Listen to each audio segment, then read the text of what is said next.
अदिनिया रथयात्रा प्रसंग में आईन मंत्री प्रतिक्रिया गजपति चिठी पर इस्कन चिंता चैतन्य उदय हेबो बोली आशा रही। गजपति चिठी रथयात्रा रीतिनीति कौन ताहा स्पष्ट भाव दर्शाई कौन जगार महाप्रभुंकर रीतिनीति भंग करने को दिज्व ना।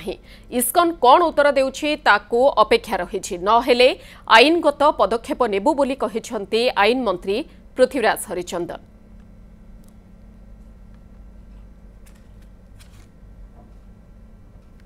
तार सहित सामान्य गजपति महाराज से कथा चिठी लिखिं मैनेजिंग कमिटी चेयरमैन हिसाब से से इस्कन को तंकर चिठी भी से दर्शे से स्पष्ट भाव में लिखिं रीतिनीति कौन रहा आवश्यकता अच्छी कौ भाई भाव में महाप्रभुंकर नीति पालन हवा कथा से कथा समस्त बाबद में लिखिं एथिरे मु भावुची इस्कन कर्तृपक्षर से चिंता चैतन्य उदय हम एवं सेमाने यथारीति जो भाई भाव में करवा कथा ताकू करेंगे।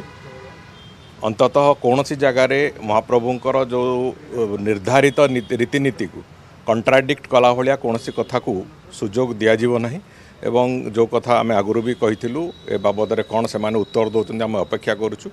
दरकार पड़े आम निश्चित भाव में आईनगत कार्यानुष्ठान को जीव।